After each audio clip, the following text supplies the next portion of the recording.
I started my professional life as a prison psychologist many years ago.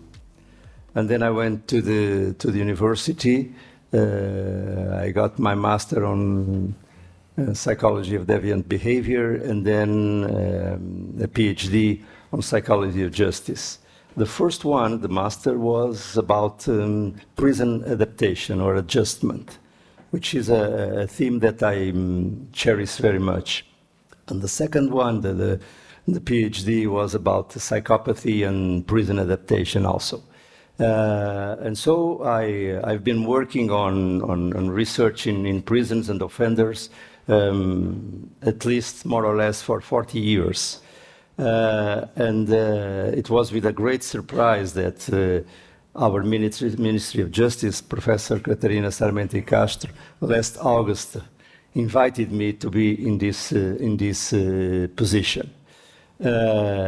So anyway, this is a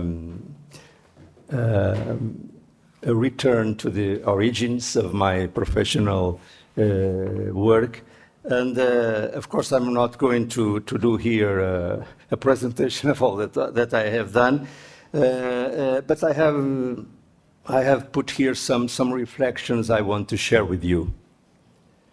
This is only a little draft about our prison and rehabilitation system. It is important that you know that in Portugal, the prison and probation services are all in one institution. They were separated 10 years ago, and then they merged together, and that's what we have. And this is just a little bit of law, but just to put you in the general framework of what is our Portuguese legal and judicial system. I forget to tell you that we are also responsible in this general director for the juveniles, and my dearest colleague João Coias is my deputy director that has mostly this area. And of course, this is important because we all know that adult prisoners, most of them have been juvenile offenders. So it is important to work on these two places, at least to do what we can to provide that juveniles don't start a criminal career and go to prisons afterwards. So this is in this system we have all this kind of staff, and in the prisons we have this technical staff of prison education officers that can be psychologists, sociologists, people from the social workers mainly, and of course the probation officers also can be of these three categories, or they should have all a graduate degree. So, but we have several of them who have master's degree, and a few of them can may have a PhD. Well, starting with these reflections, I want to share with you.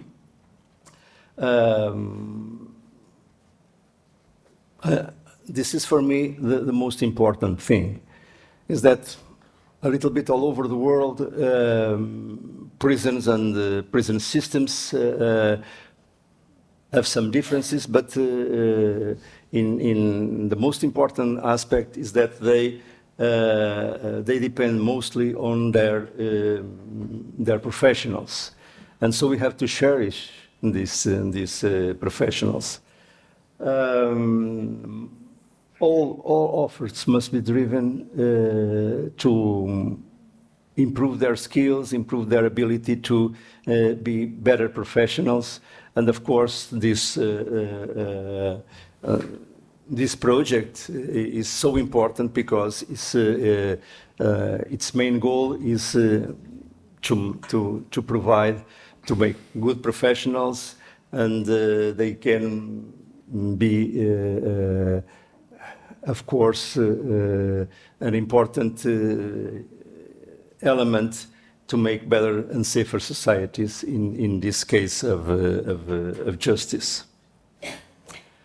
So preparing prison staff for the challenges and the new trends of modern times is essential to build a strong and efficient prison system.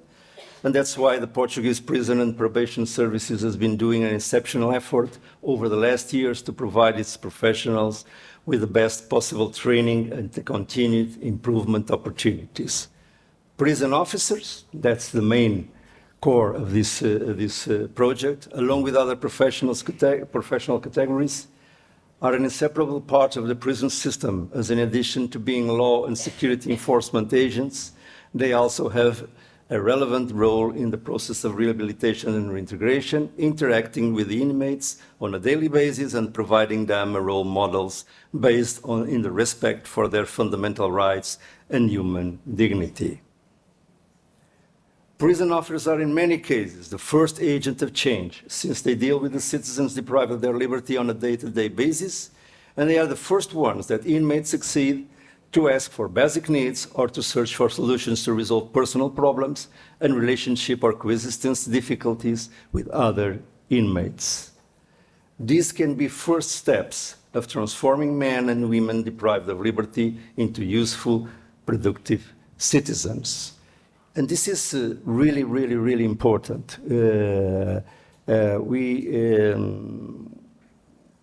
We have to always stress that the importance of prison officers is not only thinking about safety, but thinking about reinsertion, rehabilitation.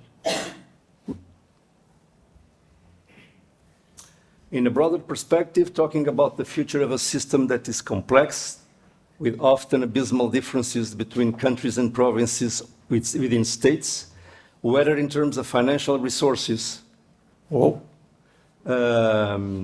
physical conditions, is talking about practical examples with observable results and specific initiatives. Is also to share experiences, visions and perspectives around common problems and challenges, and this was clearly the added value of this PO21 project.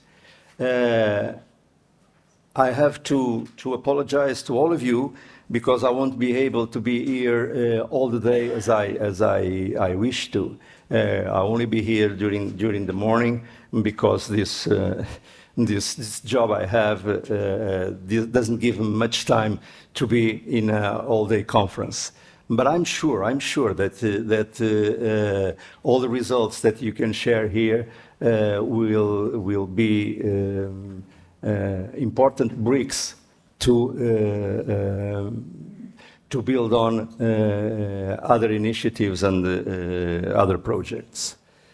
So the future of the prisons will inevitably have to go through the reduction of overcrowding, since an overcrowded system is a suffering and weakened system without the capacity or resources to acceptably execute its missions.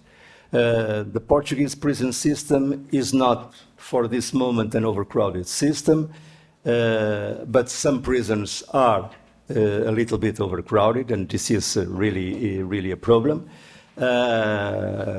We'll be discussing here that the Portuguese prison system is one of the European prison systems that has a higher rate of incarceration, and this is a discussion among courts, among prisons, among legislatives that is continuing, but it's true.